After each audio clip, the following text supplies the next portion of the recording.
Hello friends, welcome to the channel Reorient. My name is Suman Poddar. I am a chartered accountant as well as a faculty member. आज हम लोग discuss करेंगे section 112A of income tax act in case of sale of shares के बारे में। आइए देखते हैं।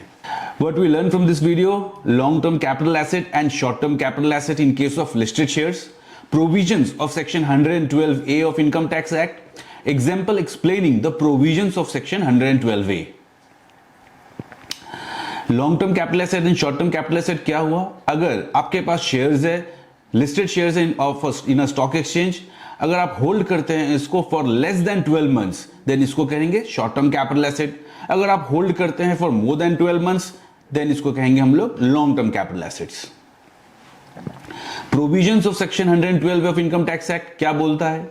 Section 112A provides that capital gain arising from transfer of a long-term capital asset, being an equity shares in a company or a unit of an equity-oriented fund or a unit of a business trust, shall be taxed at the rate of 10% in such capital gains exceeding rupees 1 lakh। यानी capital gain 1 lakh रुपए तक छूट है, 1 लाख के ऊपर जो है 10% लगेगा।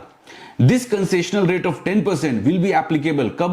Number A, in a case of an equity shares in a company, securities transaction tax has been paid on both acquisition and transfer of such capital asset। यानी खरीदते वक्त और बेचते वक्त दोनों समय आप उसमें सिक्योरिटी ट्रांजैक्शन टैक्स STT लगा हुआ हो। Number B, in case of a unit of an equity oriented fund or a unit of a business trust, STT यानी security transaction tax has been paid on transfer of such capital asset। The cost of acquisition of a listed equity shares acquired by the taxpayer before February 1, 2018 shall be deemed to be the higher of the following। जो cost of equity shares हम क्या पकड़ेंगे? अगर February 1, 2018 के पहले का खरीदा हुआ है तो कॉस्ट क्या होगा? Number A, the actual cost of acquisition of such asset, या तो एक्चुअल कॉस्ट है या फिर lower of the following. Lower of the following क्या? Fair market value of such shares as on 31 January 2018 और actual sale consideration accruing on its transfer. मतलब sale price या fair market value जो January 31 का है उनमें से जो लोअर है ये कंसीडर होगा।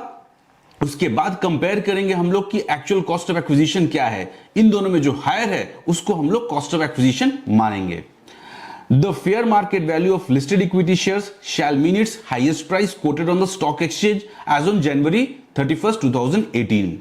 However, if there is no trading in such shares on January 31st, 2018, the highest price of such shares immediately preceding January 31st January 2018 on which trading happens। एक एग्जांपल के थ्रू हम समझते हैं section 112A को। Mister Janak is a salaried employee. In the month of January 2016, he purchased 100 shares of X Limited at rupees 1400 per share from Bombay Stock Exchange.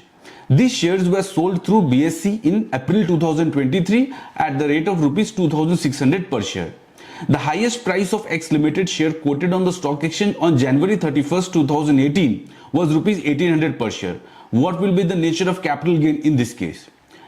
Shares were purchased कब खरीदा था? 2016 जनवरी and were sold in April 2023, that is sold after holding them for a period of more than 12 months and hence the gain will be long term capital gain। In the given case, shares are sold after holding them for a period of more than 12 months, shares are sold through recognized stock exchange and transaction is liable to STT, therefore section 112 applicable है। The cost of acquisition of क्या होगा? Shares shall be higher of A और B। A क्या है? Cost of acquisition that is 1400 into 100 shares 1,40,000। Number B में हम लोग देखेंगे लोअर क्या है। लास्ट स्लाइड से हम लोग फॉर्मूला जो डिस्कस किए थे वो इस स्लाइड में हम लोग अप्लाई कर रहे हैं। Number A, highest price coated on 31st of January 2018 that is 1800 पर शेयर था तो यहाँ पे 1,80,000।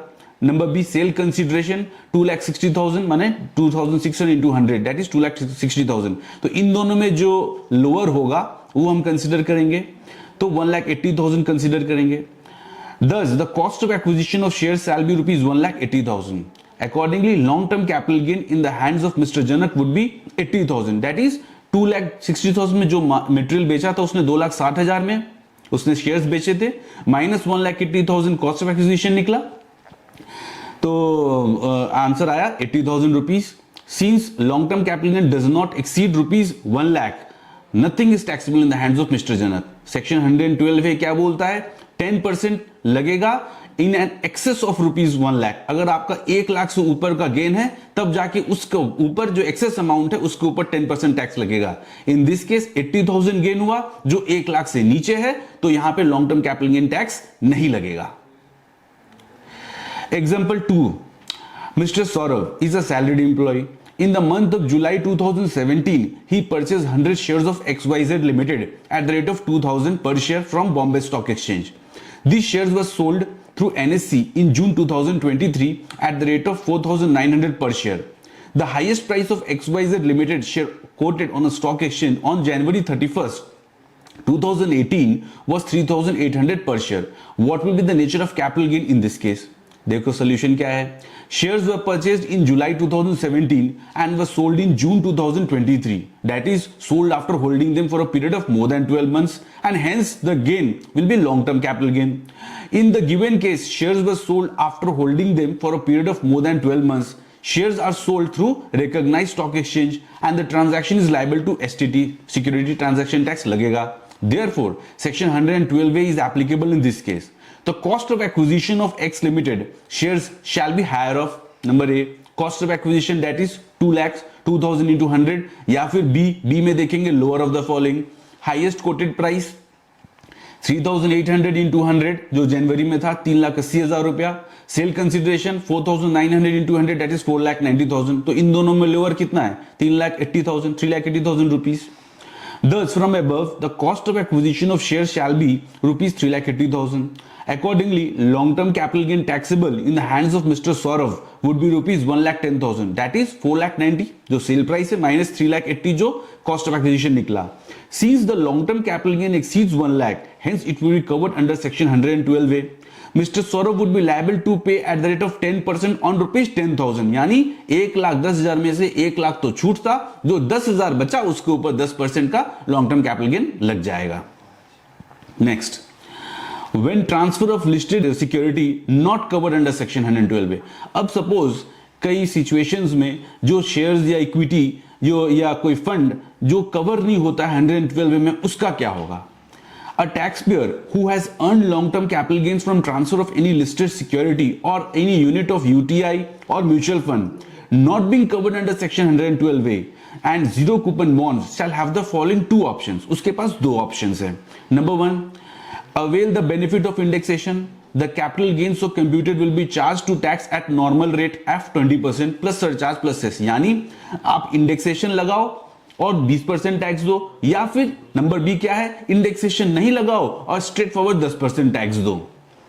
The selection of the option is to be done by computing the tax liability under both the options and the option with lower tax liability is to be selected. यानी आप दोनों scenario के हिसाब से टैक्स कैलकुलेट कर लीजिए and जो beneficial होगा एसईसी को वो अप्लाई कर दीजिए.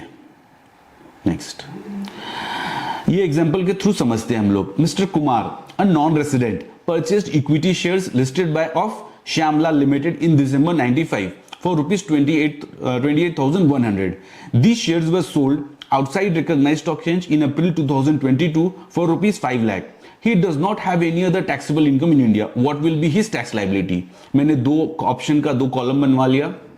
ऑप्शन 1 में जहां पे वो इंडेक्सेशन बेनिफिट ले रहा है, ऑप्शन 2 में जो इंडेक्सेशन बेनिफिट नहीं ले रहा है. तो फुल वैल्यू ऑफ कंसीडरेशन यानी सेल प्राइस क्या है? 5 lakh in both the options less index cost of acquisition. अगर हम लोग इंडेक्स कॉस्ट ऑप्शन सिलेक्ट करते हैं तो हमारा इंडेक्स कॉस्ट क्या आएगा? 93,011 रुपीज. ऑप्शन 2 में मेरा इंडेक्सेशन हम सिलेक्ट नहीं कर रहे हैं इसलिए नील.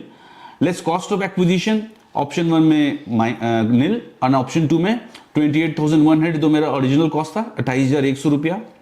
Taxable gain that is 5 lakh minus 93,011 कितना आया यहाँ पे? 4,06,989.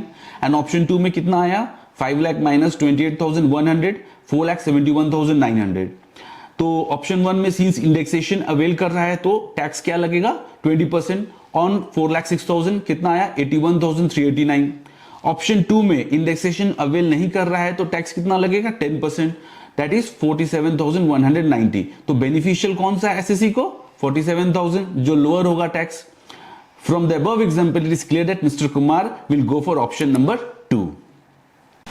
होप आपको समझ में आया होगा section 112A of income tax act के बारे में in case of sale of shares. अगर किसी को कोई क्वेश्चंस है तो आप कमेंट बॉक्स में लिख सकते हैं। बाकी चैनल सब्सक्राइब करना ना भूले। Thank you.